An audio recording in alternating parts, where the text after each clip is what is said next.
Video puluhan remaja melakukan kegiatan ritual tolak bala sebelum balapan viral di media sosial.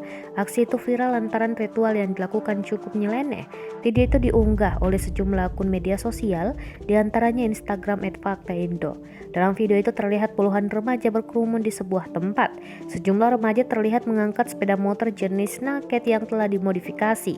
Knalpot motor tersebut sudah dimodifikasi dengan bentuk corong yang sangat besar. Sambil diangkat, motor itu digeber hingga menimbulkan suara kencang, sedangkan seorang remaja lain nampak menggeber motor lain yang dinaiki sehingga menimbulkan asap yang sangat banyak. Dituliskan dalam keterangan jika video itu merupakan ritual tolak bala sebelum balapan. Belum diketahui di mana video itu diambil, namun banyak netizen yang menuliskan jika hal ini sering terjadi di Madura.